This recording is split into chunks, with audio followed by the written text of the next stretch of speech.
It's summer. That means barbecues, that means side dishes, that means potato salad. Japan has their own version of potato salad. It's quite unique compared to its Western counterpart because it's kind of like in between a mashed potato and a regular potato salad, like a half mash. It can be found at izakayas and convenience stores, bento, or side dish at a barbecue. I'll show you how to make it. Let's get started. For potato salad, you'll of course need some potatoes, which I'll give a rinse as I won't be peeling them before cooking. I'm using about 4 large potatoes. If you have smaller potatoes, use about 5 to 6. I'm not sure about this exact variety as Japan doesn't have a huge variety of potatoes, but use something that isn't a waxy potato. You could boil them, but I've been favoring steaming for vegetable prep, so I'm going to steam these for about 18 to 20 minutes. Close that up, and let's set a timer for 10 minutes at first. While our potatoes steam, let's prepare the vegetables. It's very common to have sliced carrot and cucumber in the Japanese version. First, the carrot. Give it a peel. I'm only going to use about a half a carrot, which I'll cut in half again so that I have 2 pieces like this. These we will slice into half moon shapes. To do that, I'll use a slicer, which makes perfect slices like this. Make sure to use a handguard if you have one. If you don't have a slicer, cut as thinly as you can with a knife. Next, we'll do the same with the cucumber. These cucumbers are really typical in Japan. I think they're called English or seedless cucumbers in the West. I wouldn't use a large garden cucumber for this as they have just a little too much moisture compared to the seedless variety. But you could try. Now that the carrots and cucumbers are thinly sliced, sprinkle with a little salt. Give it a little mix and a toss. And set over the sink or another container to drain. It's been 10 minutes. The potatoes are not done, but I will add in 2 eggs at this point. The idea being that in another 8 minutes, they should be done steaming at the same time as the potatoes. If you've seen my channel before, you know I almost exclusively steam eggs now for more consistent results. Let's set another timer for 8 minutes. Next, sliced ham. You could use bacon as well, just make sure to cook it first. Cut the ham into strips, stack them and turn them. Eat any rogue pieces. Cut through into nice chunks. Break apart and drop them in slow motion. Place them in a bowl for later, show it off to the camera, and trade that bowl for a large bowl and a smaller bowl with water. Let's check on the potatoes and eggs. The eggs are definitely good, so let's remove them and place them in a bowl with water to stop the cooking process. Let's see how the potatoes are.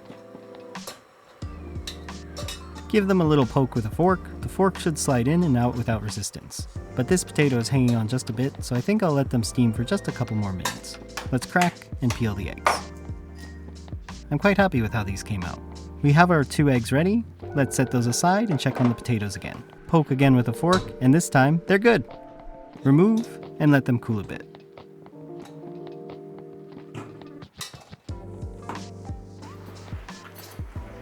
The skin should just peel off easily like this.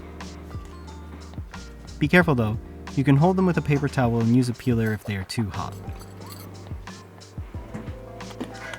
And there we have a naked potato. Continue peeling your potatoes until they all look like this.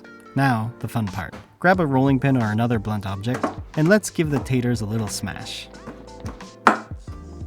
Really take out the week's frustrations on it and make sure to get potato everywhere. That's how you know you did it right. After they are half mashed but still have some decent chunks, add in a couple of teaspoons of vinegar. And give that a little mash to incorporate. Next, toss in the hard steamed eggs. And show no mercy. Smash them in with the potatoes until you have a nice mix of egg whites, yolks, and potato. Add in 4 tablespoons of Japanese mayo, salt and pepper, the ham, and the vegetables. Squeeze out any moisture that may have come out. They should be nice and malleable now. Toss them in with everything and give it a mix. I was tempted to continue with my rolling pin, but I think it's time to switch to a more sophisticated method, a wooden spoon. If you're enjoying this recipe, leave a like, I'd really appreciate it. Give that all a mix so everything is distributed evenly, and the mayo has made it nice and creamy. Very important step, give it a taste, adjust the seasoning accordingly. I went with a touch more mayo. Give that a mix one more time and that is looking like a potato salad. It will be even better if you give it a rest for 30 minutes or more so the flavors can come together. Serve in little dishes, smooth out the top, crack a little fresh black pepper on top, and there we have our Japanese potato salad. So there it is, Japanese style potato salad. Looks great, let's give it a taste. It's nice and creamy, has lots of vegetables in it. Nice crunch from the vegetables. It's a great little side dish. I'm sure it'll be a big hit at your next barbecue. Let me know in the comments below if you give it a try. If you enjoyed this video, leave a like and subscribe for more recipes just like this. Thank you so much for watching, and I'll see you in the next video.